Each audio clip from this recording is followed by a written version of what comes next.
Thank you all for joining us today. Merci à tous et à toutes de nous rejoindre. Je m'appelle Maura Fall, je suis directrice exécutive du réseau NORAG.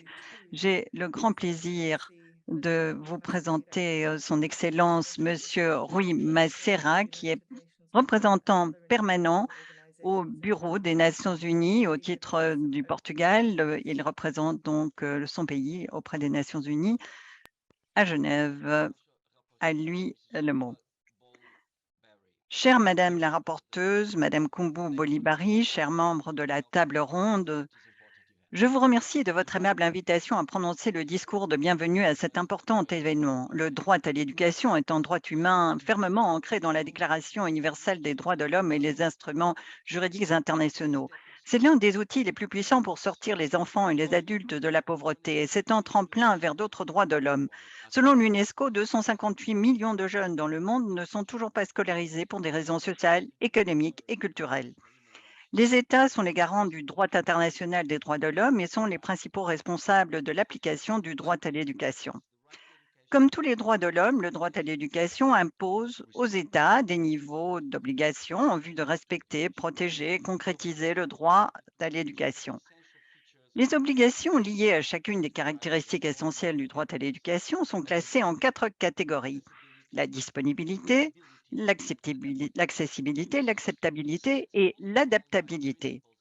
Les États sont également liés par les principes de non-régression. Ils ne doivent pas faire de pas en arrière délibérés en adoptant des mesures qui abrogeront ou limiteront les garanties existantes du droit à l'éducation et doivent s'engager à allouer un maximum de ressources disponibles.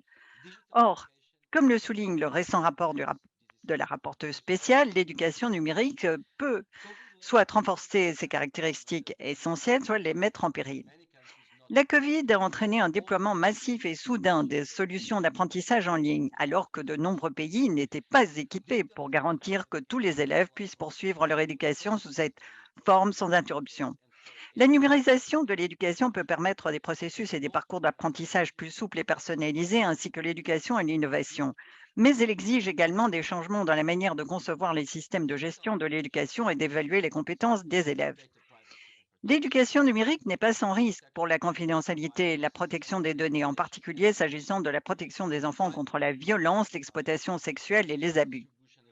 Enfin, la fracture numérique, avec la répartition inégale de l'accès à la technologie et à la connectivité, présente des risques supplémentaires pour le bien-être des élèves, comme l'a souligné le Comité des droits de l'enfant des Nations Unies dans son observation générale numéro 25 de mars 2021.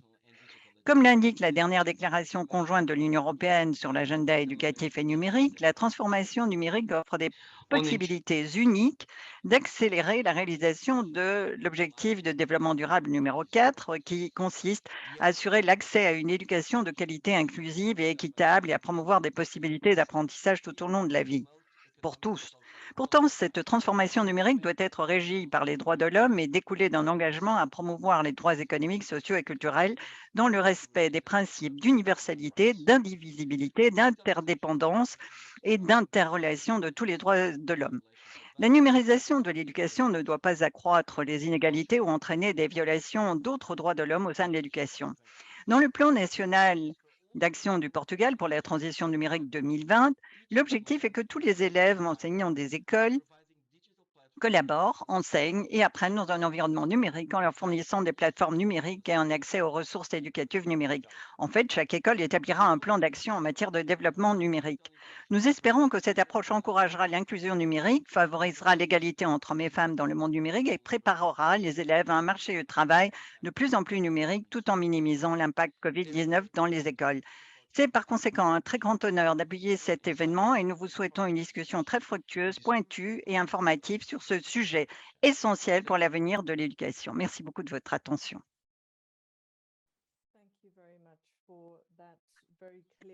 Merci beaucoup de cette introduction très précise, très claire en ce qui concerne l'importance, mais aussi la pertinence du sujet qui sera examiné aujourd'hui. Merci d'avoir souligné donc l'importance de ce droit à l'éducation. On parle d'éducation numérique, on parle aussi d'apprentissage numérique, digital learning en anglais. On se rend compte que ce qui est très important, c'est de prendre en considération à la fois les élèves, mais aussi les apprenants et les enseignants. C'est très important, l'enseignement d'un objectif, la fixation d'un objectif. Nous avons invité plusieurs personnes qui vont nous parler des différentes possibilités, des différents contextes, de la manière dont l'apprentissage est encadré, et nous allons aborder ces différentes questions critiques aujourd'hui. Et je tiens à dire que je suis très heureuse de réunir cette table ronde d'experts, sans oublier bien entendu la rapporteuse spéciale sur le droit à l'éducation. Il s'agit bien entendu de Madame Bonibari, qui a précisément préparé un rapport intitulé « Le numérique de l'enseignement, incidence sur le droit à l'éducation ». Elle a présenté ce rapport hier, en fait, à Genève, au niveau du Bureau des droits humains, et nous sommes très heureux de l'accueillir et de l'entendre nous présenter un bref aperçu du rapport qu'elle a présenté hier. Je vous en prie, Madame Koumbu Bolibari.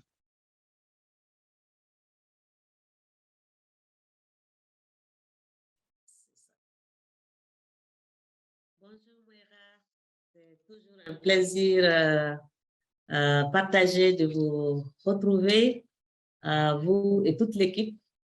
Donc, Excellence, Monsieur l'ambassadeur du Portugal, Excellences, Mesdames et Messieurs, en vos titres, garde et rang respectifs, Mesdames et Messieurs les experts et les expertes, Mesdames et Messieurs les représentants et représentantes de la société civile, je voudrais peut-être, avant l'entame de mon propos, dire un grand merci, bien sûr, à son Excellence, Monsieur l'ambassadeur du Portugal, d'avoir porté cette dynamique et d'avoir surtout accompagné le mandat sur autant d'années. Ils ont toujours été là, ils ont été présents, et c'est le lieu de leur dire vraiment un grand merci, mais surtout de continuer à les encourager dans cette dynamique-là de vouloir rendre l'éducation, l'effectivité de l'éducation pour tous et pour toutes, pour leur pays, mais au-delà de leur pays, en termes de coopération aussi avec le reste du monde. Le deuxième élément, c'est vraiment aussi dire toute ma gratitude à Noral, parce que ce rapport, il a été aussi construit grâce à l'expertise, grâce au dynamisme, grâce vraiment à tout l'engagement de Moira et de son équipe au niveau du NORAD. Je voudrais vraiment reconnaître encore et vous dire toute ma gratitude pour avoir été là, pour nous avoir accompagnés pas à pas. Et sincèrement, je voudrais dire un grand bravo à l'équipe, bien sûr, du mandat, particulièrement Madame Mylène Bito, qui a été là au quotidien, qui a bien sûr rassemblé tout le monde et qui a organisé l'ensemble de ce processus et de cette dynamique. Et avec elle, bien sûr, toutes les autres personnes, à savoir M. Sti, qui a été tout au début de mon mandat. Ensuite, bien sûr, Tezu et bien sûr, Dragana, qui a toujours assuré cette belle coordination humaine. Je voudrais vraiment dire que si quelque chose va me manquer, c'est tout à fait aussi, voilà, cette dynamique de travail et de partage avec l'ensemble des acteurs de l'éducation, y compris bien sûr le réseau de la société civile au niveau bien sûr de la Suisse et d'autres pays, d'autres continents, comme l'Afrique, bien sûr, l'Amérique, l'Océanie, l'Asie. Ils ont tous été là et je pense que et l'Europe, et c'est vraiment le lieu de leur dire un grand merci et continuer à demander à la société civile de continuer de s'engager dans le travail extraordinaire qu'ils font. Je voudrais vraiment le reconnaître et surtout les encourager. Par rapport au rapport, juste pour dire que le rapport a été tellement bien reçu hier. Il y a eu pratiquement près d'une centaine d'interventions. Rien que les États, c'est autour de 88 interventions, et y compris bien sûr aussi une bonne partie de la société civile. Je crois que c'est un report énorme donc, de voir l'intérêt des acteurs en tout cas du monde entier par rapport à cette dimension de digitalisation du droit à l'éducation. Maintenant, ce que je voudrais vraiment partager avec les experts, ce sont surtout les conclusions de mon rapport. Parce que il faut tout simplement dire que le premier rapport que j'avais déjà fait, juste au niveau pendant la période du Covid, avait déjà fait une recommandation forte pour dire que la ligne à suivre, c'est de s'assurer que l'éducation soit disponible pour chaque être humain. Donc, chaque citoyen et chaque citoyenne doit pouvoir bénéficier d'une éducation publique, gratuite, de qualité, mais vraiment aussi inclusive que possible. Et ça, je pense que pour moi, c'est ça la ligne de conduite en utilisant aussi la digitalisation de l'éducation. Je crois que c'est la ligne de mire qu'il faut toujours avoir en background. C'est vraiment les obligations des États de fournir une éducation gratuite, de qualité, inclusive et publique pour chaque citoyen et pour chaque citoyenne. Je pense que ça, c'est vraiment quelque chose qu'il faut absolument continuer de répéter encore et de répéter et de répéter. Je pense que pour moi, les éléments essentiels du rapport sont organisés surtout pour dire tout simplement qu'il est certes injuste de ne mettre en avant que les problèmes que la digitalisation engendre. Parce qu'il faut reconnaître que ces problèmes existent. Et la situation est partout ailleurs la même. Pratiquement tous les pays, quand il y a eu le Covid, ils se sont tous organisés, se mobilisés, mais de façon précipitée pour pouvoir utiliser les TIC et bien sûr tous ces instruments et ces méthodes de digitalisation.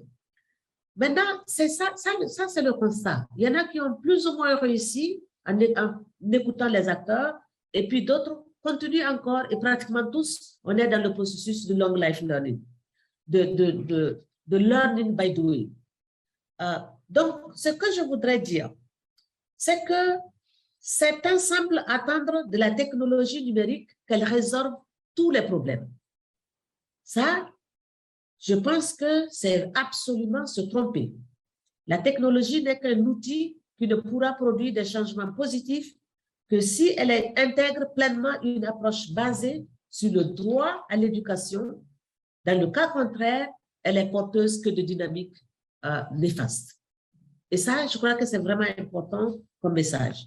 Le deuxième message important par rapport à ce rapport, c'est dans la ruée actuelle vers le tout numérique.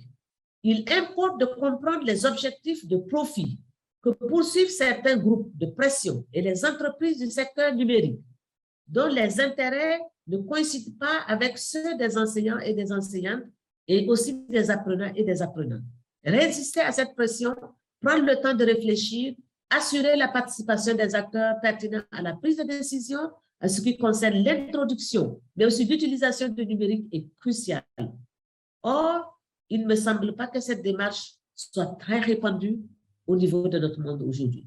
Certains aspects positifs mis en avant par les industries numériques ne sont pas toujours corroborés ni réels.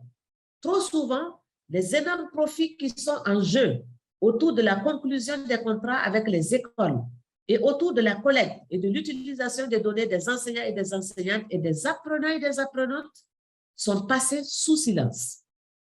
Ne concluons pas des marchés de dupes. Dans la recherche des investissements ayant le meilleur rapport coût-efficacité, il faut penser au long terme.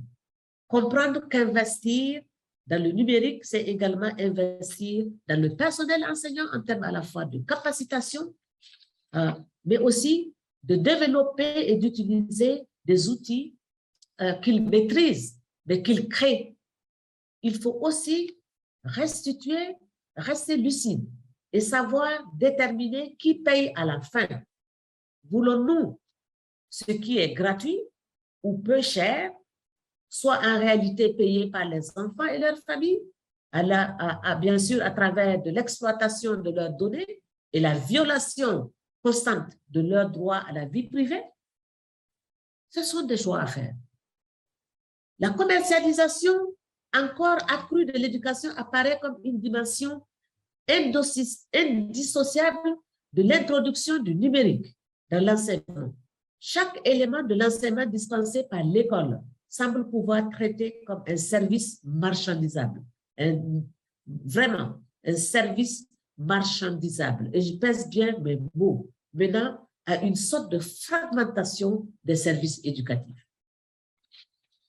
Excellences, Monsieur l'ambassadeur, Mesdames et Messieurs les experts, nous craignons tous l'augmentation des inégalités en raison de l'introduction du numérique dans l'éducation. Je suis particulièrement frappée par le fait que certains risques causés par la digitalisation de l'éducation sont extrêmement à l'opposé des avantages potentiels. Par exemple, le renforcement de l'exclusion plutôt que l'amélioration de l'accès, la standardisation plutôt qu'un enseignement personnalisé, le renforcement des stéréotypes plutôt que le respect accru de la diversité, la réduction de l'autonomie et de la liberté plutôt que de la créativité et de la participation des acteurs. L'exploitation des données au profit de quelques-uns au détriment de l'intérêt public collectif. Dans la pratique, cela signifie que l'introduction du numérique dans l'enseignement sera et est déjà un avantage dont pourront tirer profit les segments privilégiés de notre société. Et c'est là où ça ne va pas. Parce que l'idée, ce n'est pas de continuer à donner des privilèges à ceux qui sont déjà privilégiés, mais c'est de s'assurer que nous puissions justement permettre cette dimension inclusivité et cette dimension égalité des chances. Pour de nombreux autres, l'enseignement numérique pourrait devenir une solution bon marché, permettant de dispenser sans trop investir un enseignement qui n'assure que le minimum de savoir nécessaire pour fonctionner professionnellement sans exprimer sa créativité, sans participer véritablement à la vie de la société. Et ça nous interpelle encore sur tous ces liens entre le droit culturel et le droit à l'éducation. Toutes nos actions doivent viser à empêcher un tel résultat. Ainsi, je formule notamment des recommandations. Et elles sont les suivantes. Une introduction et une utilisation de la technologie numérique réfléchie, axée sur l'apprenant et l'apprenante et adaptée à son âge, qui vise à améliorer l'adéquation, l'accessibilité, l'acceptabilité, l'adaptabilité de l'éducation pour tous et pour toutes, comme disait d'ailleurs son Excellence, Monsieur l'ambassadeur, tout à l'heure dans son introduction. L'introduction aussi du renforcement ou le renforcement de l'éducation numérique pour tous et pour toutes, permettant à chacun et chacune de devenir des membres actifs de la société. Comme l'a souligné la commission de l'UNESCO sur les futurs de l'éducation, il est nécessaire d'élargir la notion du droit pour y inclure les compétences numériques et l'accès au numérique comme moyen de soutenir le droit à l'éducation, le droit à l'information et les droits culturels. Et bien sûr, c'est le lieu de dire encore un grand merci à Mme Rola Moundé qui s'occupe du droit à l'éducation au sein de l'UNESCO et à toute son équipe, et vraiment les encourager à continuer ce travail pour la dimension effectivité du droit à l'éducation.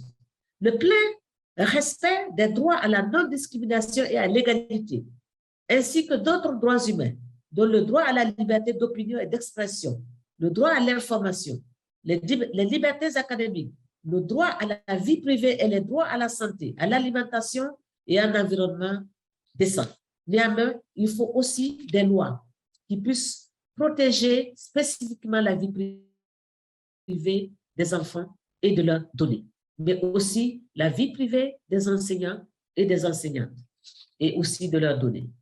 L'éducation par la voie numérique doit être déployée dans le plein respect des droits culturels des personnes, conformément à leurs aspirations, leurs besoins, mais aussi aux ressources et capacités. L'adoption d'une approche transversale tenant compte du genre, de l'origine ethnique, de la religion, de la langue, du handicap, de la position économique, mais aussi de la situation rurale ou urbaine, qu'on soit réfugié, qu'on soit migrant, qu'on soit nomade, ou avoir d'autres facteurs susceptibles d'influer sur la façon dont les élèves et les enseignants et les enseignantes vivent le passage au numérique et par conséquent sur les nombreuses façons dont la technologie peut creuser les inégalités au lieu de les réduire. La garantie aussi des libertés académiques, tant les éducateurs que pour les enseignants et les apprenants et les apprenantes. Il faut associer ces derniers au processus décisionnel et veiller à ce qu'ils et elles puissent participer de manière créative à l'introduction et à la conception des solutions numériques. La réglementation du secteur privé en ce domaine, conformément bien sûr aux principes directeurs d'Abidjan, mais aussi aux principes des Nations Unies relatifs aux entreprises et aux droits de l'homme.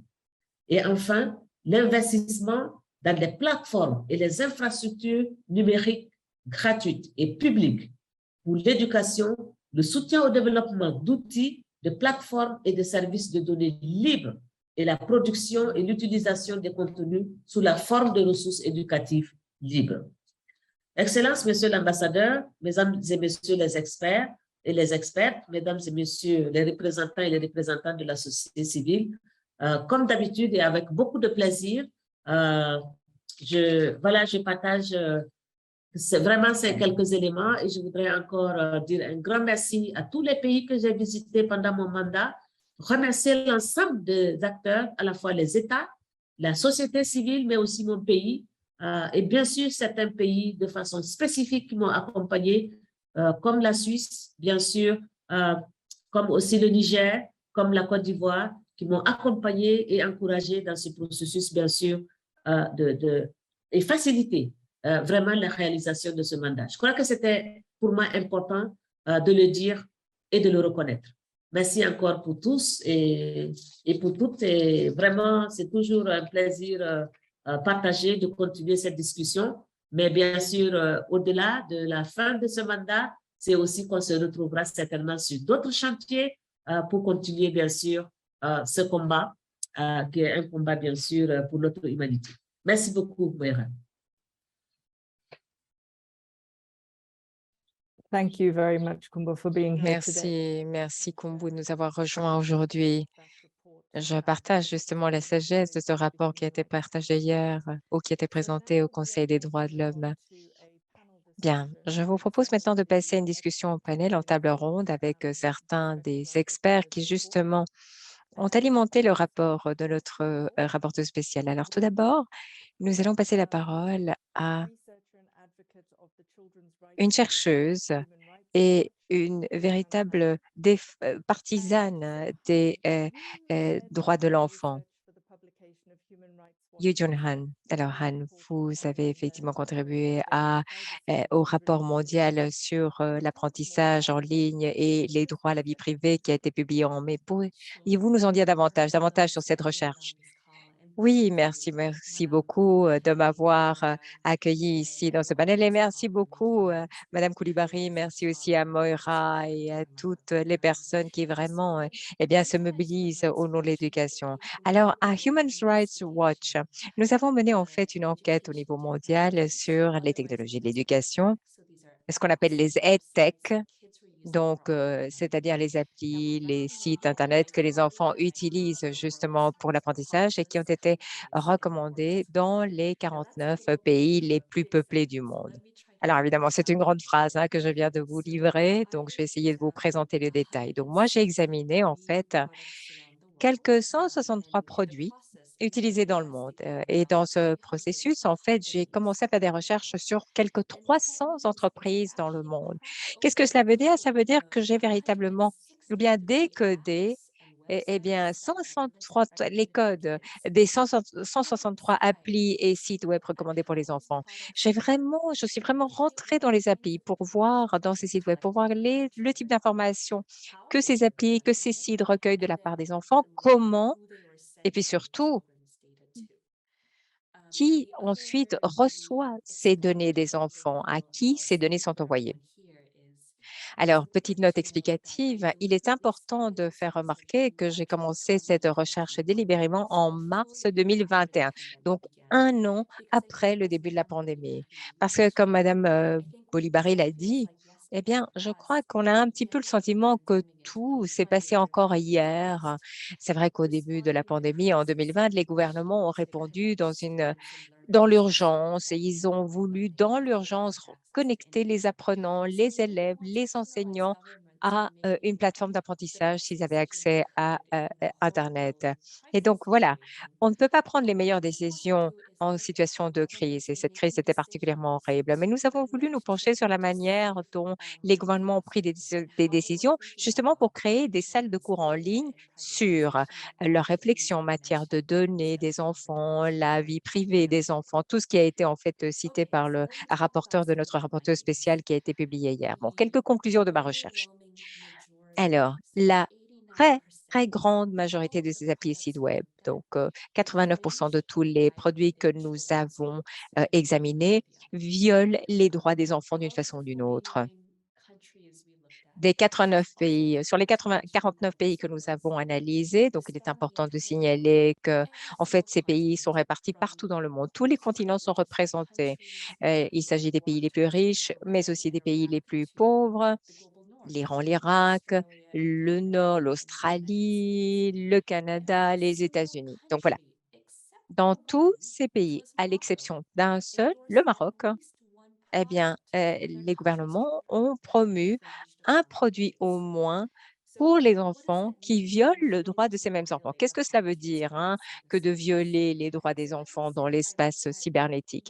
Eh bien, je me suis penchée sur les types de données qui sont recueillies auprès des enfants, comment ces données sont collectées et à qui ces données sont-elles envoyées. Donc, revenons sur la première donnée. Le premier élément, le type d'information recueillie auprès des enfants parfois était très, très sensible, des données très, très personnelles. Un exemple, par exemple, j'ai regardé quelques applis mobiles. Bon nombre de ces applis, en fait, peuvent recueillir ce qu'on appelle, en fait, vraiment des données de localisation GPS extrêmement précises. Donc, des données de géolocalisation. Ça veut dire que ces applis, à travers un téléphone portable, le téléphone portable de l'enfant, peuvent déterminer les coordonnées d'un enfant à 5 mètres près.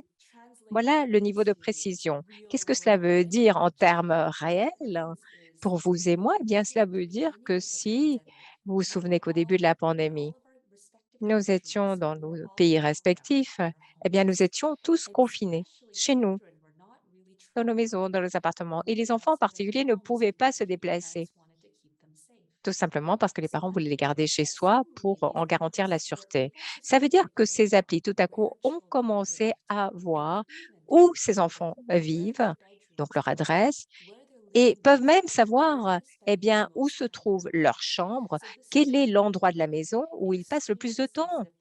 Ce sont des données personnelles extrêmement sensibles qui étaient véritablement avalées, digérées par ces produits de EdTech, de technologie éducative, sans la connaissance, sans le consentement des enfants, de leurs tuteurs ou encore de leurs enseignants.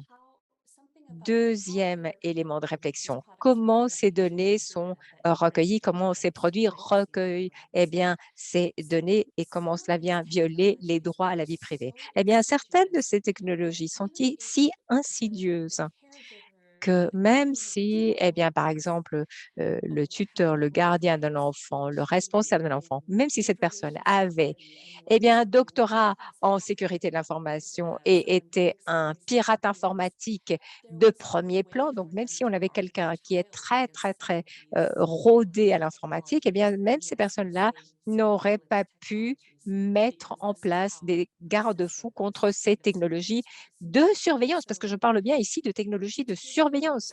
C'est très, très insidieux. Un exemple de ce que cela veut dire concrètement, certaines de ces technologies, à partir du moment où l'enfant ouvrait un site web ou ouvrait une appli sur son téléphone, la technologie de suivi de repérage venait se loger dans l'appareil utilisé par l'enfant, que ce soit un téléphone portable, une tablette, un ordinateur. Rien ne peut protéger son enfant face à ce cas de figure. Il faut au final jeter le téléphone, jeter l'ordinateur.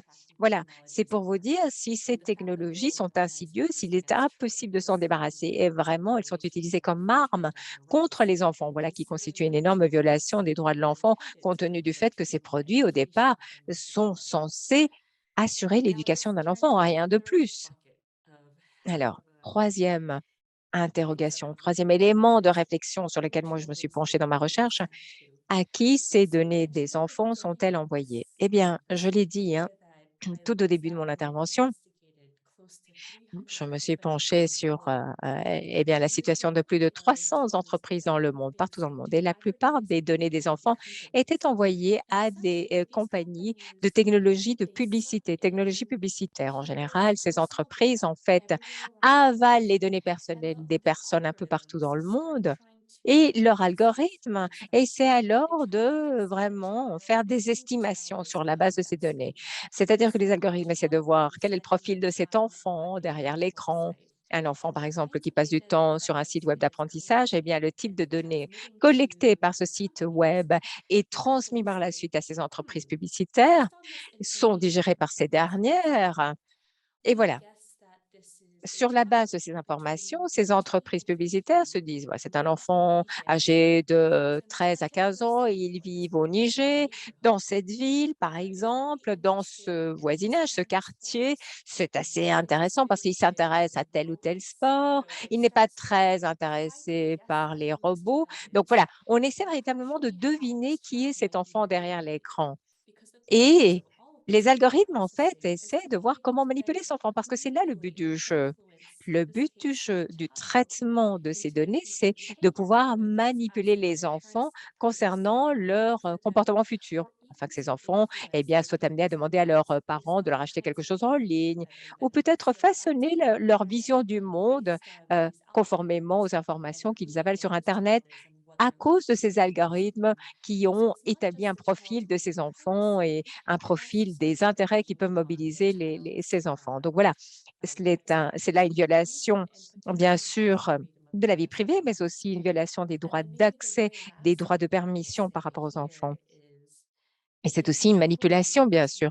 Et il est important également de dire que les enfants n'ont disposer d'aucune manière de donner leur consentement de manière significative. Alors, nous sommes des adultes, c'est vrai que parfois on parle à nos amis de ce nouvelle voiture que nous voulons acheter, ces paires de chaussures qui nous suit sur Internet, parce on a l'impression que chaque fois qu'on ouvre une page, il y a une page qui apparaît avec ce produit. Mais pour les enfants, d'ailleurs, je tiens à dire que très peu de gouvernements, voire aucun, n'ont fait leur devoir, n'ont respecté leur devoir de vigilance pour voir si effectivement les produits recommandés en matière de EdTech étaient sûrs pour les enfants. Donc, à travers ma recherche, j'ai constaté qu'il y avait vraiment un manque de responsabilisation de la part des gouvernements dans la défense des droits des enfants. Ça, je tiens à le signaler. Mais ici, ce qui se passe surtout, c'est que en fait, pour les enfants, soit on utilise le produit EdTech que l'école ou que votre gouvernement vous dit d'utiliser ou alors on dit à l'enfant, voilà, bah, cet enfant s'il n'utilise pas, ce logiciel, ce site web voilà, on indique sur la liste des présences comme quoi il n'est pas présent. Donc il faut comprendre en fait que les enfants n'avaient aucune solution alternative pour avoir accès à l'éducation sans passer par les plateformes, les applis recommandées par le gouvernement ou les écoles et ça, c'est très important.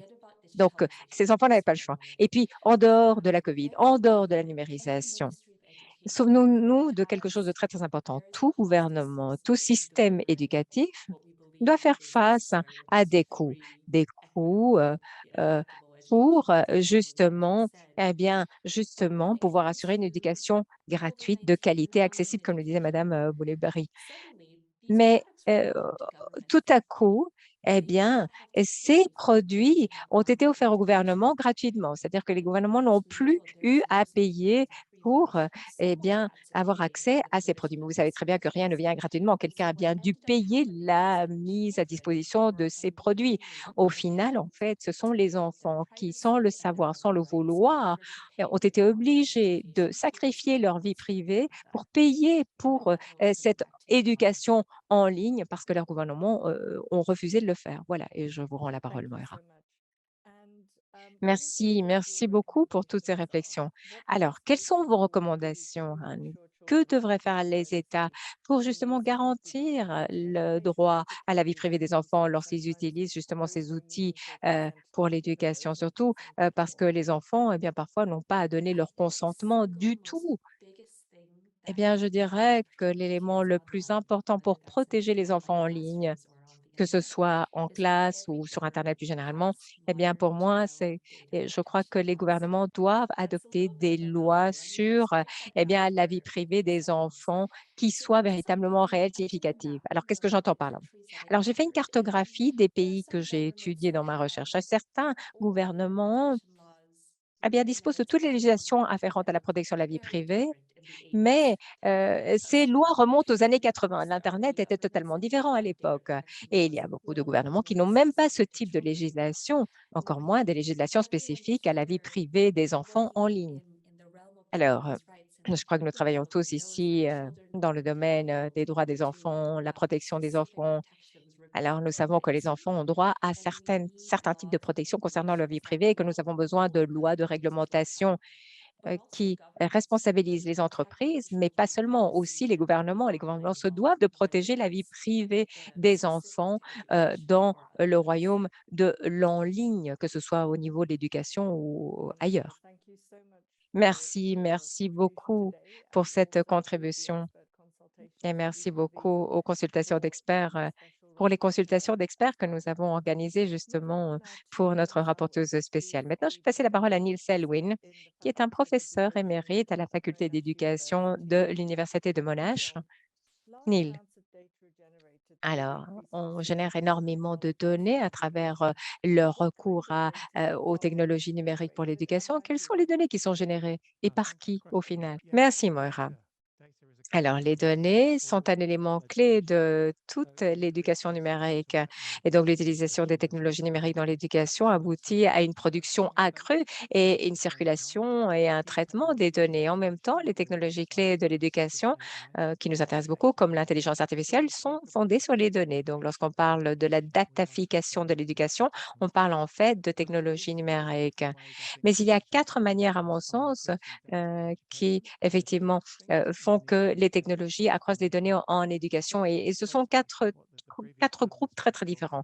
Alors, les données de traçage, c'est ce que disait Han. Les données sont toujours générées en toile de fond à partir des dispositifs, des logiciels qui sont utilisés dans les salles de cours. Ces données ont trait à la manière dont la technologie est utilisée, donc les clés utilisées, les clics, les swipes, comme on dit. Et c'est vrai qu'on l'utilise de plus en plus pour améliorer les produits, hein. Cela fait partie, en fait, du développement de logiciels. Mais comme l'a dit Han aussi, c'est aussi vendu à des courtiers commerciaux, à des tierces parties. Voilà, voyons un tout petit peu justement, eh bien, ce que fait Zoom en termes de capitalisme de surveillance. Et puis, l'analyse de l'apprentissage. Alors, si vous avez des produits d'exploration des données d'éducation. Alors là, effectivement, vous avez des données qui sont utilisées en masse avec des technologies de cluster, comme on l'a dit. Et là, on tire certaines conclusions sur eh bien, l'apprentissage sous l'enseignant. Et on peut réalimenter alors cela ou redonner cela aux enseignants, aux élèves. Et là, vous avez des tableaux de bord et vous pouvez soi-disant prendre des décisions informées, raisonnées sur cette base. Et puis, il y a 2 autres formes de données. Les enseignants utilisent les données pour générer des petites données à petite échelle sur leur propre classe, par exemple, les enquêtes d'opinion, et cetera. Voilà, pour encore une fois alimenter ce qu'ils font. Et puis, n'oublions pas que ces technologies font partie également des de mesures normalisées, de mesures normalisées telles que l'étude PISA et d'autres évaluations. Donc voilà, encore une fois, on utilise les données. Alors, ce sont des données, ce sont des pratiques de données qui sont très distinctes et qui ont des implications très, très différentes. Merci beaucoup. Quels sont les problèmes que l'on peut rencontrer concernant l'utilisation actuelle de ces données?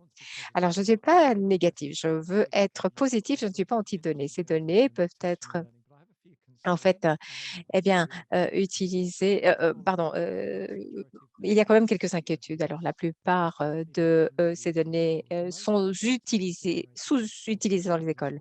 Alors les systèmes d'école, les plateformes, les logiciels de classe, eh bien, restent accessibles uniquement aux fournisseurs de données. La plupart des utilisateurs ne savent pas comment on peut utiliser ces données et très souvent, lorsque vous avez accès à ces données, eh bien, il y a des problèmes, par exemple d'interopérabilité. C'est vrai que les différents ensembles jeux de données doivent être compatibles dans leur utilisation. Ce n'est pas le cas. Et puis, très souvent, un tout petit groupe de professeurs utilise ces données, mais ce n'est pas quelque chose de généralisé dans la plupart des systèmes éducatifs. Et puis, ça m'inquiète aussi. Que peut-on représenter à travers les données? Eh bien, ça reste limité dans la portée.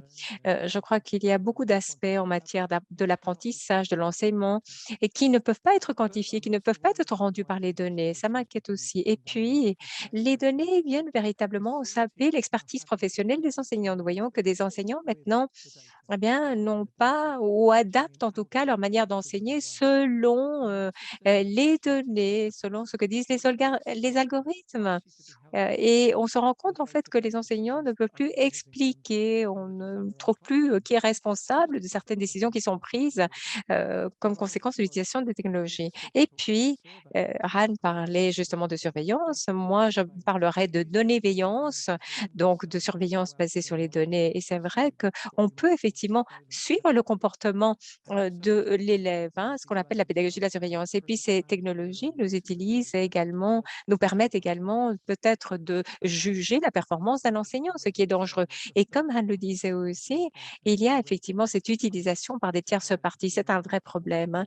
Je ne suis pas évidemment surpris que Human Rights Watch ait trouvé que 89 eh bien, ces logiciels, de ces plateformes, eh bien, vendent, eh bien, les données, à des tierces parties. Et si vous ne payez pas pour un produit, c'est vous le produit, il faut le comprendre. Donc il faut être prudent, véritablement, peut-être lancer la réflexion pour changer la donne. Used for the public good and for enhancing people's right to education. Quelles seraient donc, selon vous, les possibilités en termes de recommandations en ce qui concerne l'utilisation du bien public? Ah, quelle bonne idée que de faire des recommandations. Sans aucun doute, le gouvernement doit jouer un rôle plus important. Par exemple, avoir une sorte de supervision générale, voir comment les nouvelles technologies sont utilisées dans les écoles. Elles doivent bien entendu être conformes à différentes réglementations, les réglementations EdTech.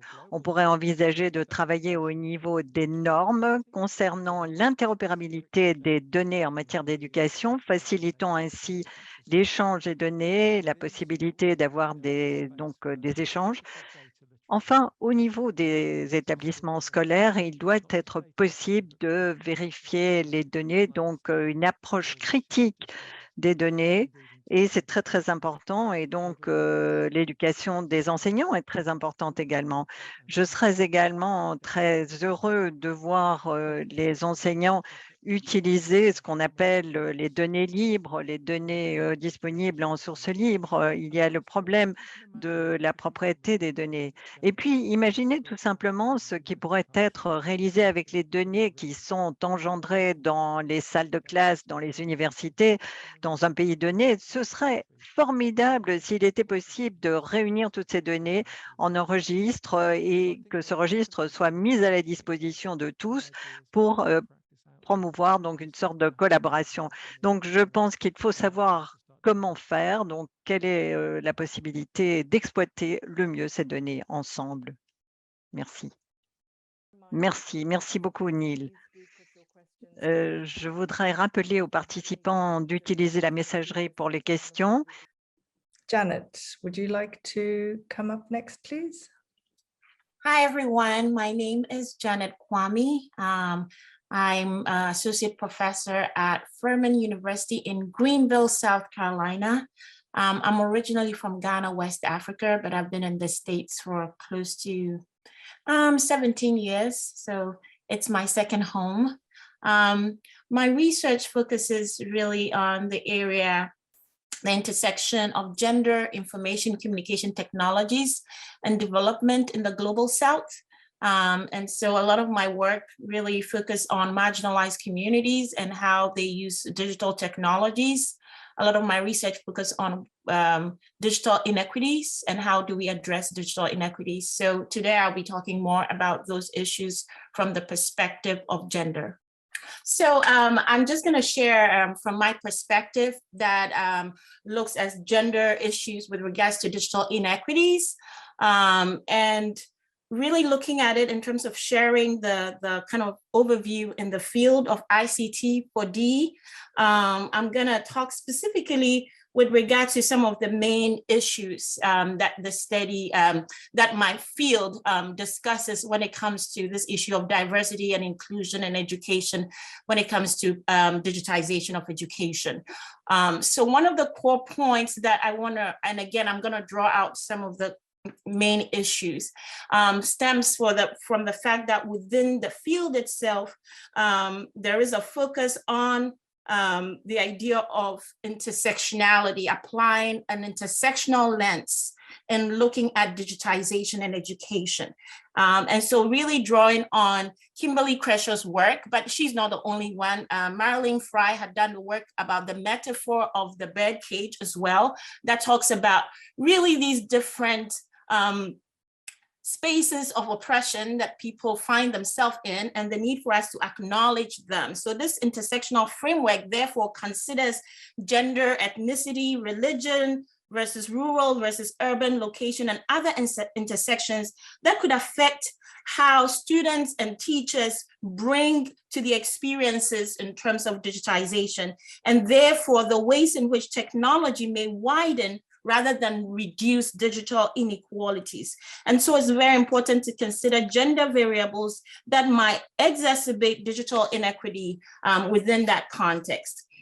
And so this approach to research helps us to understand how identities from race, gender, class, sexuality really intersect with these power structures within society, because the challenge is that often we do not acknowledge power as inherently part and parcel of technological interventions. And it's really important for us to pay attention to that. So this matrix that exists really acknowledges that the power at the center that privileges certain groups and others that are marginalized. And it's important that when we're thinking about a framework of digitizing education, we acknowledge those are the margins and make sure that we're designing programs in a way that acknowledges them and reaches them. So that is one point that I want to raise with regards to that. How are they affected? Because often failure to interrogate power is detrimental to marginalized groups, be them women, indigenous group, people of color, differently abled, lower income. So we must seek to create a more digitally inclusive society. Within the literature, I will draw out three main areas and just focus on one. So we have this area in which there's digital inequity that plays a role with digitization of education, but there's also bias that is inherent in the technology. And I think Abiba and Amelia both mentioned that in their presentation. So the technology itself is embedded with a lot of bias that needs to be addressed. And then the broader issue of lack of diversity. Who is speaking for whom? And who are those making decisions about whom? Whose voice is included in this whole process? Are we looking at a system where it's corporatized, whereby corporations are calling the shots, or those in the global north versus those in the global south? So those are elements that we want to pay attention to. Within this context also, we have to think about the cultural dimensions with regards to access and use. And the literature does draw about a lot of digital inequalities. That is not just one. We used to have this language of a digital divide. The literature is showing a shift away from this idea of there's an absolute divide, and showing that the divide actually is like a pendulum. Depending on where you are, you might experience different types of divides. And so we need to acknowledge them. Yes, access is at the first level. People still do not have access to technologies, let alone go to school. We see that in COVID, where a lot of kids when schools were closed out, lost a lot of man hours or school time. And so access becomes one, but internet usage is also capabilities becomes one. And then another level they talk about is this idea of this third level of tangible outcomes. Who is benefiting? And we realize that it replicates what is happening offline.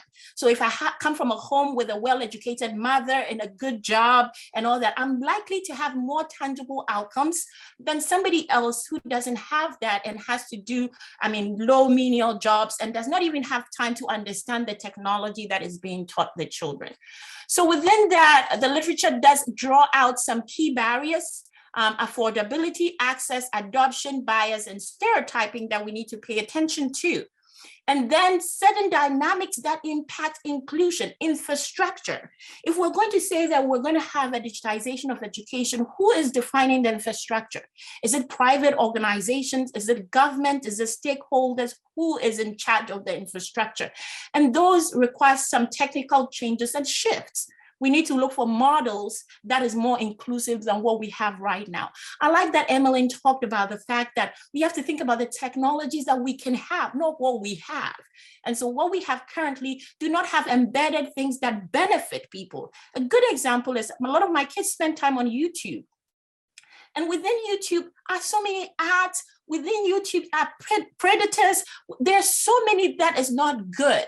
So as a mother, because I know about these things, I can police my children to steer away from certain content. Unfortunately, children that are in marginalized communities don't have that policing and therefore pick up things like pornography and other things that really do not help their growth. And so issues around market and regulation are all within my literature to address. And then when we're thinking about digital inclusion, as a result, we have to think about it in these different aspects in terms of access, in terms of adoption, in terms of application. Adoption is about digital literacy. What kind of training do people have? Not just those going to school, the teachers, the student, but their families. Because when we're talking about digitization of education, it's not contained within the classroom. It goes outside of the classroom. And so we need to acknowledge that. Then the applications itself. Who controls the application? Do we have freeware, software? And there's a lot of platforms and they are selling it for very expensive pricing. So who will have access to certain platforms and who doesn't? So those are broader questions that we have to think about. We also have to think about in terms of really all these levels that I've talked about, and I don't have this much time. We have to think about inclusive resources, addressing the economic, cultural aspect. What kind of cultural content is available? Is it something that is couched within the Western perspective and brought down to other cultures? So the cultural context becomes very important. What about local languages? How are those embedded in there? We talk about digital skills within the context of the culture as well. So we need to talk about the cultural dimensions that are inherent in there. And then we want to talk about issues about when we're thinking about inclusion, we're thinking about strategies that would eliminate historical, institutional, and structural barriers that have existed. How do we ensure that we have a system in place that allows for equal participation? And I've addressed some 6 elements in here, thinking about how much does it cost in terms of infrastructure, whether it's equitable, internet access, the idea of literacies, humane and ethical technology, the ethics of these technologies. A lot of these technologies are not ethical. They are collecting data of ordinary citizens. They have no control whatsoever. And then application and content designed to enable and encourage self-sufficiency. There tends to be more of a dependency model when it comes to technology, especially for those in the global South. And we need to kind of move away from those tendencies. Then finally, to think about it more broadly in terms of education towards a digital citizenship. What are these different elements? How do they come together so that we can think about education more holistically? Thank you. Thank you very much for that, Janet. À présent, j'ai le grand plaisir de souhaiter la bienvenue à Janja Komlejovic, qui est directeur du Centre de recherche et d'éducation supérieure et d'évaluation à l'Université de Lancaster. En fait, Vous affirmez que la numérisation de l'éducation doit être comprise comme faisant partie d'une nouvelle vague de privatisation. Pouvez-vous nous en dire plus sur votre conception de la privatisation de l'éducation? Merci beaucoup de m'avoir accueilli. C'est un grand plaisir, mais aussi un grand honneur.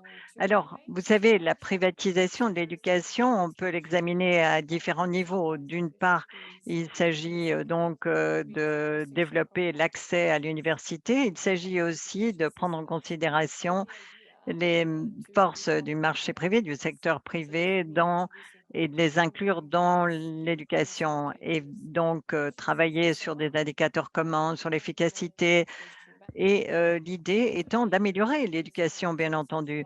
Voilà comment les différents concepteurs ont envisagé les possibilités au cours des dernières décennies. Je vous ai tracé les grandes lignes. La rapide numérisation du secteur a donné naissance à de nouvelles dynamiques, à de nouveaux élans et je vais vous les présenter. Tout d'abord, les écoles et les universités ont utilisé une variété d'infrastructures et de plateformes numériques. Certaines sont en source ouverte, d'autres sont publiques, mais de manière générale, la plupart du temps, ce ne sont pas des dispositifs de source libre. Et par conséquent, la privatisation devient structurelle et à plus long terme. En effet, transformer l'infrastructure numérique d'un établissement scolaire ou universitaire est très coûteux. Il va sans dire que l'institution sera impliquée pleinement dans cet écosystème numérique. Alors, il y a les plateformes, il y a des prestataires privés qui vont sur une base contractuelle apporter des services et bien entendu, en fonction de la place qu'ils ont sur le marché, auront un poids plus important en termes de négociateurs. Mais les étudiants, les apprenants qui ont besoin de ce cadre, de cet environnement, n'ont pas le choix, comme cela a été expliqué par d'autres intervenants avant moi.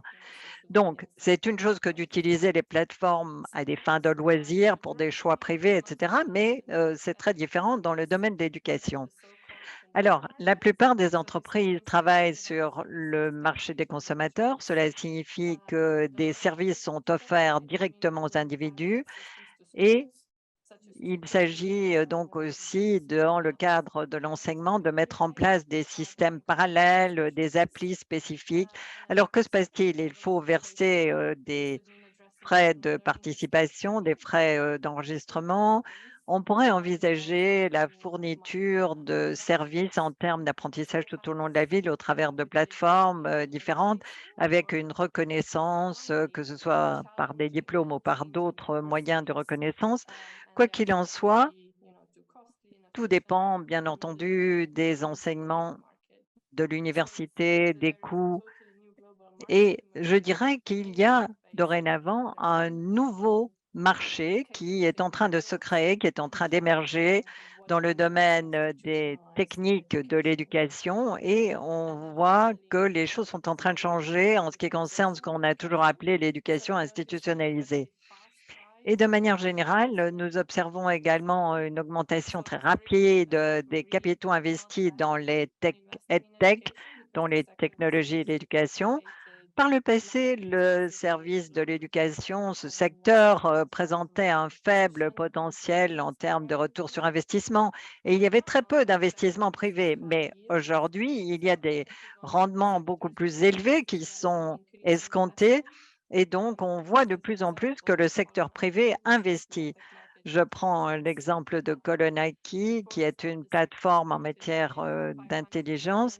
Au départ, il y avait un capital de 500 millions en 2010. Aujourd'hui, on est à 20 milliards 10 ans plus tard. Alors, il y a aussi ce qu'on appelle les sociétés d'unicornes, donc des sociétés qui sont évaluées à plus de 1 million de milliards. Alors, nous avons également assisté à une augmentation une augmentation de type de réunion. On voit de plus en plus d'entreprises qui se lancent dans ce domaine. Alors, ceci a bien entendu une certaine résonance au niveau de différents secteurs économiques. Nous savons qu'un grand nombre de domaines sont numérisés De plus en plus, le service d'éducation passe par les EdTech. Cela a des impacts qui sont beaucoup plus importants peut-être que dans d'autres secteurs économiques. Merci. Alors, selon vous, le processus de privatisation actuel doit être compris comme un processus de ce qu'on appelle assolement. Qu'est-ce que c'est? Quel est l'impact sur le droit de l'éducation? Alors, en fait, on est en train de transformer cela en termes d'actifs, assetization en anglais. Donc, on crée des actifs et cela étant, le propriétaire continue à assurer le contrôle. Alors, imaginons qu'il y ait une plateforme numérique. En tant qu'utilisateur, nous versons un prix pour pouvoir participer, pour être inscrit, mais le propriétaire de la plateforme va déterminer qui va pouvoir s'inscrire, qui va pouvoir avoir accès et dans quelles conditions. Alors, les propriétaires de plateformes vont pouvoir prendre la décision de vendre la plateforme avec toutes les données qui sont incluses. Il y a donc encore une fois un aspect concernant la protection des données. Il y a un aspect temporel à la protection des données. Et donc, lorsqu'on parle de ces actifs, il peut s'agir de plateformes, de contenu, il y a les logiciels, la protection, les licences de protection, les utilisations de données qui peuvent avoir une certaine valeur. Cela a déjà été évoqué, les algorithmes, de plus en plus d'autres opérations qui vont pouvoir réunir et agréger des données. Il y a même la question des marques, les marques universitaires, les marques de plateformes. Alors, sur base des recherches que j'ai effectuées, il apparaît que dans l'éducation supérieure, la technologie numérique a essentiellement été utilisée à développer le savoir au travers de différentes plateformes. Opium, par exemple, on a utilisé des plateformes numériques pour développer aussi les environnements d'apprentissage. Au départ, on avait une première génération de plateformes, mais aujourd'hui, on voit qu'il y a la possibilité d'exploiter les données et d'autres actifs. Et je suis d'accord avec Neil pour dire qu'aujourd'hui, on n'utilise pas encore beaucoup la donnée, mais la recherche est déjà en activité et à terme, il sera possible en quelque sorte de tirer parti des données et de les commercialiser, de les monétiser en quelque sorte. Nous assistons à une approche qui va peut-être dans le sens à terme de la destruction de l'éducation. Merci, merci infiniment, Gendia. À présent, nous allons essayer de répondre aux questions que nous avons recueillies. Une de ces questions provient de Kassim Sayed, qui jadis a été directeur général de la Banque mondiale. Il pose une question concernant les inégalités. Je souhaitais partager avec vous le fait que dans la publication qui va être produite sous peu, vous devez savoir que nous avons un topo qui va être publié très bientôt. Alors, c'est un compte-rendu qui porte sur la fracture numérique, mais aussi sur l'éducation numérique. Alors, vous voyez qu'on utilise le pluriel dans fracture numérique, divides, et donc c'est très important. Et il y a 4 auteurs qui ont fourni des rapports d'expérience très intéressants concernant ces fractures numériques et il est très important donc de prendre des mesures dans ce domaine. Merci. Nous avons également une question qui nous provient de Edemosai qui pose la question suivante. S'agissant des pays à faible revenu qui sont en train d'essayer d'ouvrir l'école à tous, comment aborder la question des technologies en matière d'éducation et comment améliorer l'apprentissage tenant compte en particulier les problèmes liés à la pauvreté. Alors, je ne sais pas si Han ou Neil ou Genja souhaitent répondre à cette question, à cette interpellation.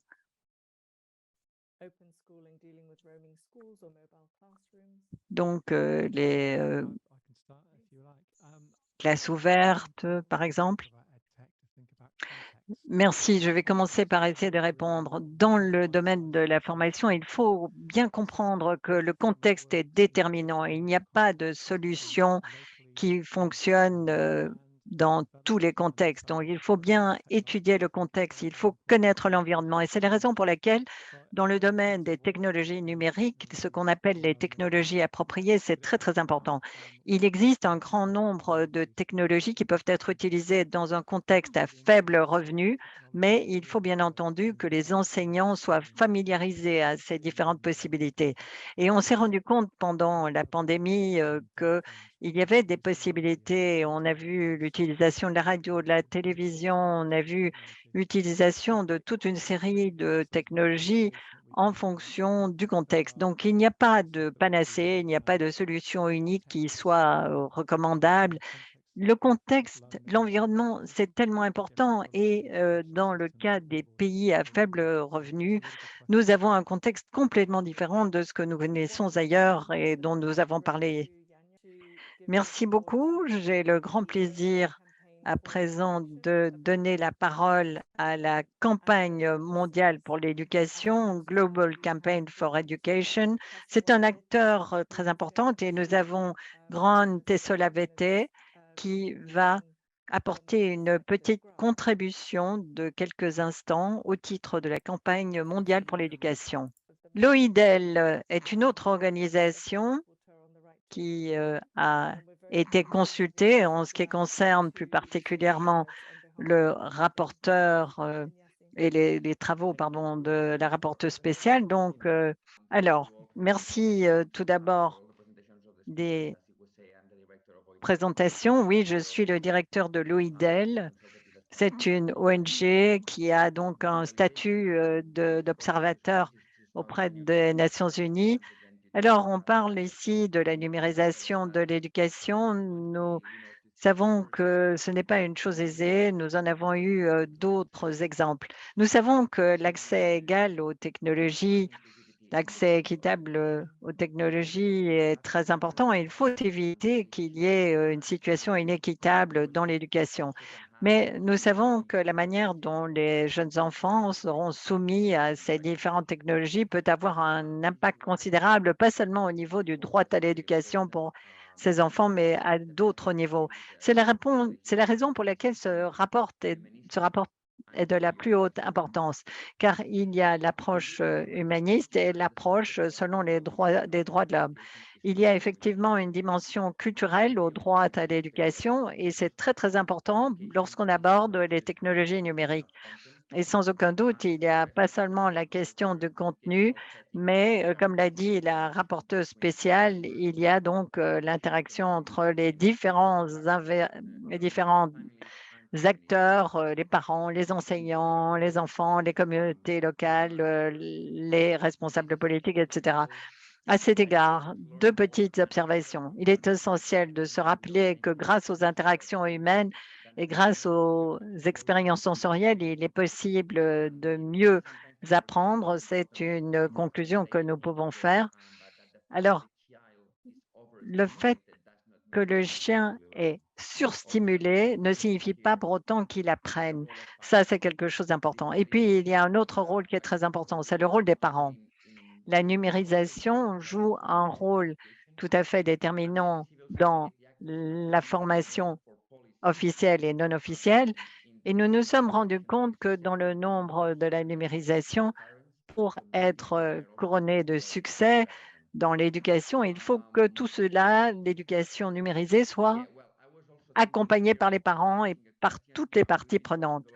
Alors, je souhaitais poser une question. On a beaucoup parlé de privatisation, mais vous savez qu'il y a entre l'enfant et l'État toute une série d'acteurs qui jouent des rôles importants et qui permettent que la numérisation peut être appliquée dans une bonne perspective culturelle. Alors, il y a bon nombre d'organisations qui sont des ONG, OIDEL, alors il y a des écoles, SORI, il y a toute une série types d'écoles qui ont des approches différentes. Mais pourquoi l'école n'est-elle pas considérée comme un bien public? Alors, souvent, on parle donc d'école de l'éducation. C'est très bien dit dans le rapport. Given the time, we don't have the possibility of answering it. Merci pour ces quelques réflexions. Malheureusement, nous ne pouvons pas répondre à cette dernière question très provocatrice d'Ignacy, mais nous allons nous mettre en contact avec Grant pour qu'il ajoute ses commentaires à la vidéo qui va être envoyée à tous les participants à la première semaine de juillet. Je voulais simplement, vous voulez peut-être intervenir une dernière fois avant que nous nous quittions, car il y a aussi peut-être quelques derniers propos que j'aimerais partager avec vous. Donc, c'est vraiment encore une fois dire un grand merci à l'équipe, bien sûr, de NORAG, vraiment à la fois l'expert qui a accompagné tout ce processus aussi de recherche par rapport à cette étude.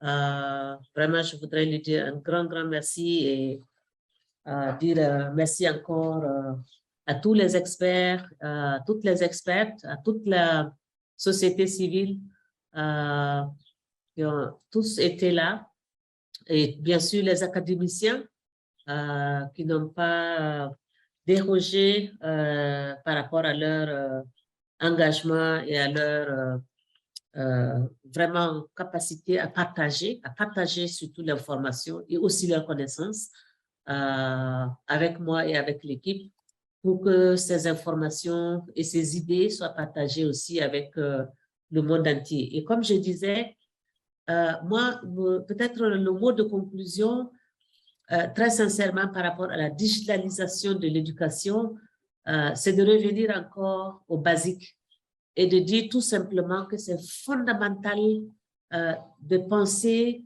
la vision de la société que nous voulons, et à partir de cette vision-là, ce sont les valeurs humaines fondamentales qu'il faut mettre en avant. Toutes ces valeurs de vivre ensemble, toutes ces valeurs de solidarité, toutes ces valeurs aussi de reconnaissance de l'autre, de reconnaissance de sa créativité et de ses capacités et de ses connaissances et de ses compétences, mais surtout de sa culture. Je pense que si on accepte cela, que nous sommes dans une société humaine et fondamentalement humaine avec des valeurs qu'on met en avant, je pense que quelque part, chacun devrait à son niveau jouer son rôle. Et pour que ça se fasse, j'ai dit aujourd'hui, on a besoin que les Nations Unies, que l'UNESCO organise justement des espaces de dialogue par rapport à cette problématique de la digitalisation au niveau de l'éducation, mais aussi au niveau des autres droits, parce qu'il va falloir penser e-droit de plus en plus. C'est vraiment le concept auquel on pense, parce que ce n'est pas seulement l'éducation, mais c'est aussi les autres droits. Donc, il va falloir que le monde entier, et je dis, les discussions, le dialogue et les débats doivent se faire d'abord au niveau international, ils doivent se faire au niveau de chaque région, donc au niveau de l'Afrique, de l'Europe, de l'Asie, de l'Océanie, mais il faut aussi que ça se fasse au niveau des pays, au niveau national, que les dialogues se fassent, que les gens se parlent, que les acteurs s'écoutent, que ce soit les acteurs du privé, de la société civile, que ce soit les familles, les communautés, mais les individus, les enseignants, pour leur donner de l'espace, pour les écouter. Et pour moi, c'est essentiel et surtout centré aussi sur les apprenants et donner de plus en plus de l'autonomie aux écoles et aux centres d'alphabétisation, aux centres de formation professionnelle. Il faut écouter et je pense que si les gens sont capables de construire ces espaces de dialogue au niveau international jusqu'au niveau local pour débattre, parce que c'est un phénomène sociétal et notre humanité a besoin justement de bâtir des balises. On parle de tout ce qui est santé mentale, on parle de toute cette dimension psychologique que le digital entraîne, mais au-delà de tous les enjeux dont on vient de parler tout à l'heure, les enjeux environnementaux, les enjeux à la fois financiers, économiques, mais aussi sociétaux.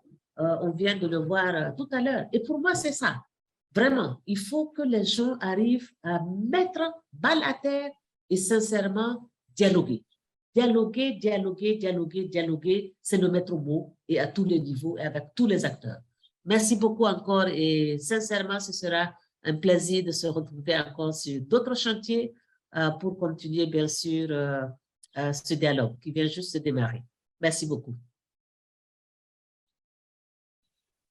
Thank you so much, Kumbu, and thank you. Merci beaucoup, Kumbu. Merci à toute votre équipe, Mylène, qui également. Ça a été véritablement un plaisir de travailler avec vous durant tout ce processus. Voilà, je voulais simplement vous présenter très brièvement ce que l'on appelle un dossier Policy Insights, donc un dossier politique que nous allons bientôt publier sur la numérisation de l'éducation. Nous allons envoyer le lien justement à ce propos ensemble avec justement les grands jalons de notre événement que nous allons envoyer à tous les participants à l'événement. Alors, dans le contenu, vous verrez que nous avons repris les 6 grandes thématiques avec des contributions de la part notamment des intervenants que nous avons eu le plaisir d'écouter aujourd'hui.